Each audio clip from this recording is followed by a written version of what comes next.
এ বাবা, কই তুমি? একটু আসো না। কেন, কি হয়েছে? এভাবে ডাকতেছেন কেন আপনি? বউয়ের কাছে বর আসবে না? তাছাড়া আমি তোমার বউ না? তাহলে ডাকবো না কেন?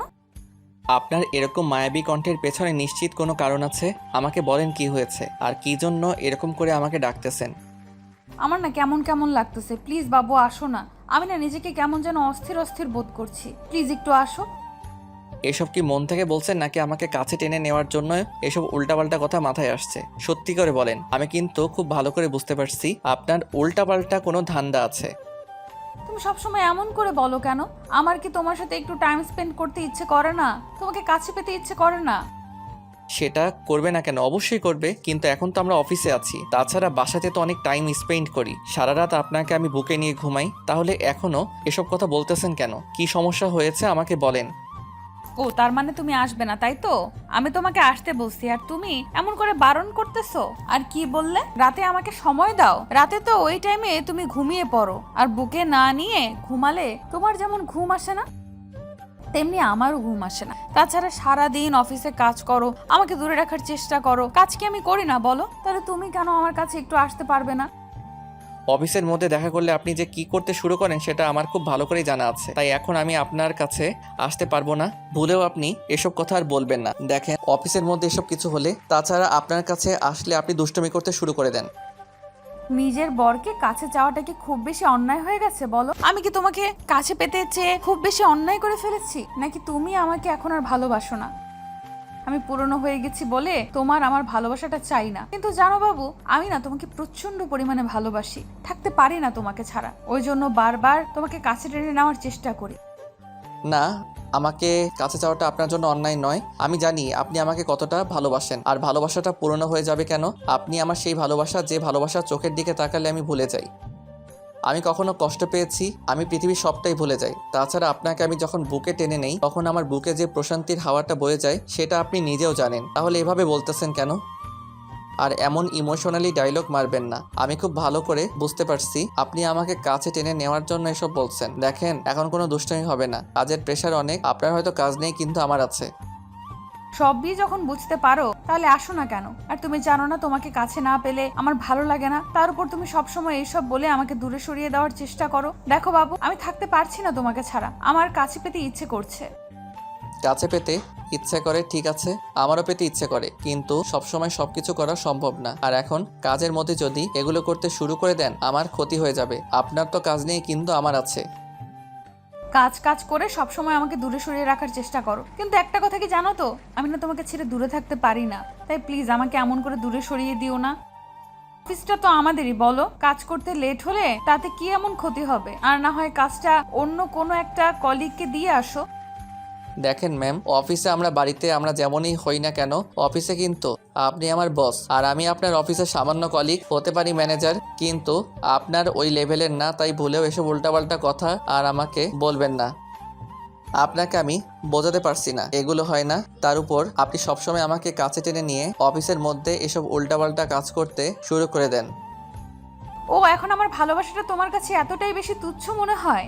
এত বেশি পুরনো হয়ে গেছি আমি? তুমি কথাতে না বুঝলেও এখন আমার বোঝা হয়ে গেছে। আচ্ছা ঠিক আছে, তোমাকে আর আসতে হবে না।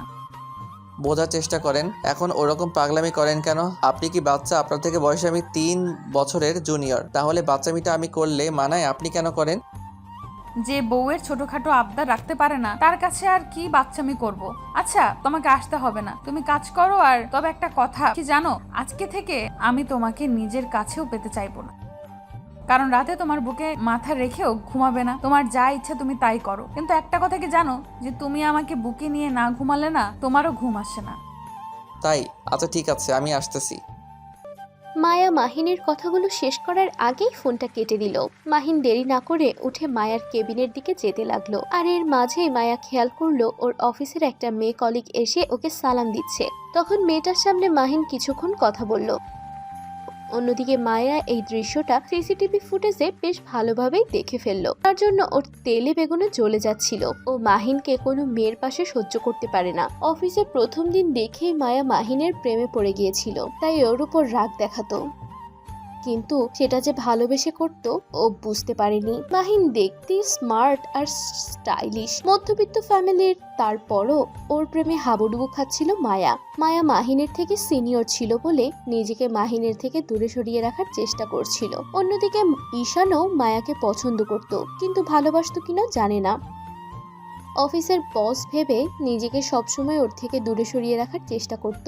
একটা সময় মায়া বুঝতে পারে মাহিন ওকে একটু হলেও পছন্দ করে, তখন নিজে থেকে ওকে প্রপোজাল দেয়। কিন্তু সেদিন মাহিন বলেছিল, দেখেন ম্যাম, আমি আপনাকে ভালোবাসতে পারবো না। আপনি যেটা চাইছেন সেটা হয়তো আবেগের বশে এরকম ভালোবাসা দেখাচ্ছেন।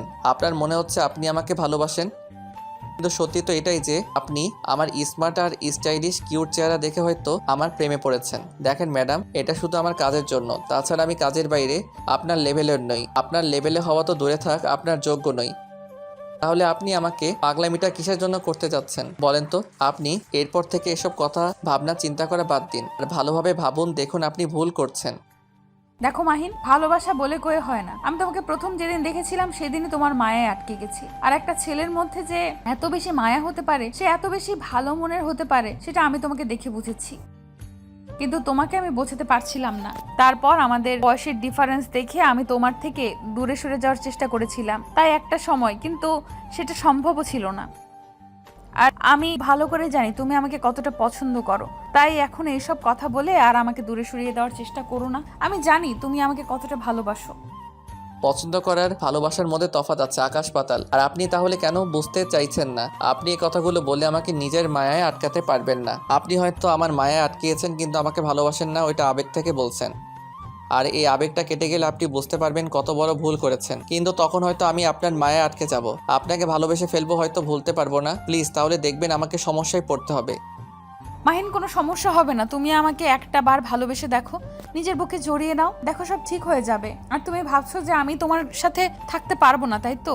এই মায়া একবার যেটা বলেছে সেটাই করেছে, সেটা তুমিও খুব ভালো করেই জানো। দেখো, আমি তোমার প্রতি রাগ অভিমান করে কেয়ারিং গুলো কেন দেখাতাম, অন্য মেয়েগুলোর সাথে তোমাকে কেন সহ্য করতে পারতাম না, তুমি সেটা খুব ভালো করেই বুঝতে পারতেছো। কারণ আমি তোমাকে ভালোবাসতাম। আর তাহলে তুমি আমাকে এমন করে কেন দূরে সরিয়ে দিতে চাইতেছো বলো? দেখেন ম্যাম, এটা কখনোই সম্ভব না। আপনি বুঝতে পারছেন যে এই রিলেশনে জড়ালে আপনাকে আমাকে দুজনকেই কষ্ট পেতে হবে। কি বলছি, কষ্টটা তো উল্টা আমি পাবো, কারণ আমি কখনো না পারবো আপনাকে ভুলতে, না পারবো আপনাকে দূরে সরিয়ে দিতে। হয়তো আপনাকে আপনার আব্বু আম্মু অন্য কোথাও বিয়ে দিয়ে দিলে আপনি তার সাথে সুখে থাকবেন, কিন্তু আমি এই মায়াটা কাটিয়ে উঠতে পারবো না, প্রচণ্ড পরিমাণে ভেঙে পড়বো। তা আমি ভবিষ্যৎটা ভেবে এই বর্তমানটাকে নিজের সাথে জড়িয়ে নিতে চাইছি না। বুঝতে পেরেছি, এত সহজে তুমি রাজি হবে না তো। আচ্ছা ঠিক আছে, আমিও তোমাকে ভালোবাসার কথাগুলো বলতে থাকবো। তুমি কতদিন অবধি আমাকে ফিরিয়ে দাও, আমিও সেটা দেখবো। তুমি যত পারো আমাকে ইগনোর, অবহেলা করতে পারো, তাতে আমার কিচ্ছু যায় আসে না। তবে দিনের শেষে আমি তোমার থেকে ভালোবাসাটা চাই। যদি কষ্ট বেশি দাও না, তাহলে আমি কি করতে পারি আমি সেটা তোমাকে দেখিয়ে দেবো। ম্যাডাম, আপনি যা করার করতে পারেন, কিন্তু তাতে আমার কিছু যায় আসে না। তবে একটা কথা কি জানেন তো, এই ভালোবাসার কোনো মানে হয় না। তার ওপর আপনি যেটাকে ভালোবাসা মনে করছেন ওইটা কখনো ভালোবাসা হতে পারে না।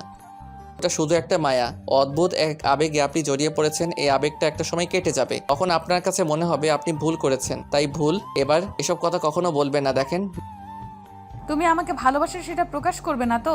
আচ্ছা ঠিক আছে, তুমি আব্বু আম্মুর ভয়ে আমাকে দূরে সরিয়ে দিবে তো? আমি ওদের রাজি করাবো। তারপর যদি তোমাকে বিয়ে না করে নিয়েছি, তাহলে আমার নামও মায়া না। এই ঘটনার পর মায়া মাহিনের পেছনে পড়েছিল আর ওকে ভালোবাসাটা বোঝানোর চেষ্টা করছিল, তাই বারবার ওকে প্রপোজাল করছিল। মায়া মাহিনকে কেবিনে ডেকে নিয়ে বারবার মাহিনকে নিজের কাছে টেনে নেওয়ার চেষ্টা করত। মায়া ভাবতো মাহিনকে নিজের মায়ায় ফেলার চেষ্টা করলে হয়তো একটা সময় মাহিন ওকে নিজের করে নিবে। আর তাতে ওদের মাঝে উল্টাপাল্টা কিছু একটা হলে মায়া তখন মাহিনের আব্বু আম্মুর কাছে গিয়ে বললে, কিন্তু শেষ যেদিন মাহিন মায়ার সাথে এই বিষয়টা নিয়ে কথা কাটাকাটি করে, সেদিন মায়া ওকে প্রচন্ড পরিমাণে রাগ অভিমান দেখায়। আর মাহিন রেগে গিয়ে মায়ার গালে কষে 2টা থাপ্পড় মেরে দিয়েছিল। মায়া ওই ঘটনার পর রাগ করে বাসায় চলে গিয়েছিল। তারপর সুইসাইড করার চেষ্টা করলে মায়ার আব্বু বিষয়টা জানতে পারে। মাহিনের উপর রাগ অভিমান দেখাচ্ছিল। তারপর যখন মায়া কান্নাকাটি করতেছিল, তখন মায়ার বাবা নিজে থেকে গিয়ে মাহিনের বাসায় বিয়ের প্রস্তাব দেয়। মাহিনের আব্বু আম্মু প্রথমে রাজি হতে চাইছিল না, তারপর ওদের রিকোয়েস্টে একটা সময় ওদের মেনে নিতে বাধ্য হয়। মায়াকে বিয়ের দিন মাহিনকে কাছে টেনে নেওয়ার চেষ্টা করলে সেই দিন যখন মাহিন ওর দিক থেকে মুখ ফিরিয়ে নিতে চায় তখন মায়া সুইসাইড করার চেষ্টা করে। বাসরাতে বউয়ের এরকম কর্মকাণ্ডে মাহিন সেদিন ওকে সারা রাত বুকের সাথে জড়িয়ে ধরে রেখেছিল।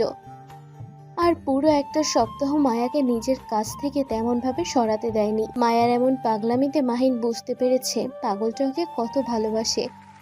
তারপর থেকে ওদের ভালোবাসাটা চলছে আর মাহিন এখন ওর পাগলিটাকে অনেক বেশি ভালোবাসে। মায়ার রাগ মাহিন ভেবেই মাহিন ওর কেবিনে যাচ্ছিল। তার মধ্যে একটা কলিগের সাথে এরকম করে কথা বলতে হলো। বেশ কিছুক্ষণ কথা বলে তারপর অনুমতি নিয়ে মায়ার কেবিনে আসতেই দেখলো মায়ার চোখগুলো লাল হয়ে আছে।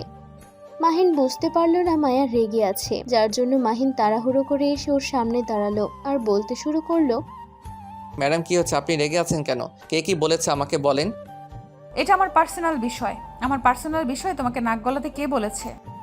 মায়ার এরকম দ্বারা কথাতে মাহিনের বেশ খারাপ লাগলো, কারণ মায়া বেশ রাগলেই মাহিনকে এরকম কথা বলে ফেলে, যার জন্য মাহিন কষ্ট পায়। ভাবে যে অফিসের বসের মেয়েকে বিয়ে করাটা ওর জন্য অন্যায় ছিল। সরি ম্যাম, ভুল হয়ে গেছে আপনার পার্সোনাল লাইফ নিয়ে প্রশ্ন তোলাতে। আচ্ছা ঠিক আছে, আপনার কিছু বলার থাকলে বলবেন। তোমাকে তো আমি এখানে ডাকিনি, কেন এসেছো? তারপরেও কি দরকার তোমার? সরি ম্যাম, ভেবেছিলাম আপনি রাগ করেছেন, কিন্তু আপনি এত বেশি রাগ করেছেন যার জন্য নিজের স্বামীকে এভাবে কথাগুলো শোনাতে শুরু করেছেন। ঠিক আছে, আমি চলে যাচ্ছি। মায়া রেগে আছে। মাহিন বুঝতে পারছে মায়ার চোখের পানি টলমল করছে। মাহিন বেশ কিছুক্ষণে ওর দিকে তাকিয়ে থেকে তারপর যখনই চলে আসতে যাবে মায়া তখন মাহিনের একটা হাত ধরে। তারপর খেয়াল করে মায়ার চোখের পানি টলমল করছে। মাহিন ওর চোখ জোড়া মুছিয়ে দিতে গেলে মায়া হাউমাউ করে কান্না করে দিয়ে ওকে জড়িয়ে ধরে। তখন মাহিন ওকে আলতো করে জড়িয়ে ধরে বলে, এই সামান্য বিষয়ের জন্য কান্নাকাটি করা লাগে? আপনি জানেন না আমি আপনার এই কান্নাকাটি সহ্য করতে পারি না। তোমাকে আমি বোঝাতে পারি না আমি তোমাকে কতটা ভালোবাসি, যার জন্য এরকম পাগলামিগুলো করতে থাকি। তুমি বুঝতে পারো না আমি তোমাকে অন্য কোনো মেয়ের পাশে সহ্য করতে পারি না, তারপরও তুমি সেই কাজটাই বারবার করতে থাকো। তোমাকে আর কি বললে তুমি বুঝতে পারবে বলো? এগুলো করলে তোমার কলিজাটা কষ্ট পায়। ও এই বিষয়ের জন্য রেগে আছেন? আচ্ছা ঠিক আছে, আমি কথা দিচ্ছি আর কখনো এরকমটা হবে না, আর আজকের পর এরকম ভাবে আপনাকে কখনো কষ্ট দিব না। দেখি তাকান এবার আমার দিকে। আমি তোমার দিকে তাকাবো না, তুমি আমাকে অনেক কষ্ট দিয়েছো। আজকে আমি তোমাকে অনেক কষ্ট দিব। রাতে তুমি আমাকে বুকে নিয়ে ঘুমাতে পারবে না, আর তোমাকে আমার কাছে আসতে দিব না। তাই আমার কিন্তু অনেকদিন যাবত একা ঘুমানোর অভ্যাস আছে। আপনি আমার বুকে না আসলে কিন্তু তাতে আমার কিচ্ছু যায় আসে না। কিন্তু একটা কথা কি জানেন তো, পরবর্তীতে আপনি কিন্তু কান্নাকাটি করবেন আর বলবেন যা আপনাকে আমার বুকে নিতে। মাহিন কথাগুলো বলে শেষ করতে পারলো না। মায়া তার আগেই ওর বুকে কিল ঘুষি মারতে শুরু করলো। তখন মাহিন ওকে বুকের সাথে খুব শক্ত করে চেপে ধরলো আর বলতে লাগলো, আরে বাবা ঠিক আছে, বুঝতে পেরেছি যে আমার পাগলি বউটা অনেক রেগে আছে। তারপর রাগটা ভাঙাবো, বাসায় যাই, কিন্তু এখানে বেশিক্ষণ থাকা যাবে না, সেটা আপনি খুব ভালো করেই জানেন। আমি কি এখন কোনো দুষ্টুমি করতেছি? তাহলে তুমি আমাকে বুকে রাখতে পারতেছো না? পারবে না কেন? একদম আমার বুকের থেকে সরবে না, তাহলে কিন্তু আমি অনেক কান্না করব। ঠিক আছে, সরাবো না, কিন্তু কান্নাকাটি একদম করবেন না। আচ্ছা ঠিক আছে, but I love you baby. I love you too জান পাখি। আমাদের দেয়া গল্পটি যদি আপনাদের ভালো লেগে থাকে তাহলে একটি লাইক করুন। আরও নতুন নতুন গল্প পেতে চ্যানেলটি সাবস্ক্রাইব করে বন্ধু হয়ে আমাদের পাশে থাকুন। ধন্যবাদ সবাইকে।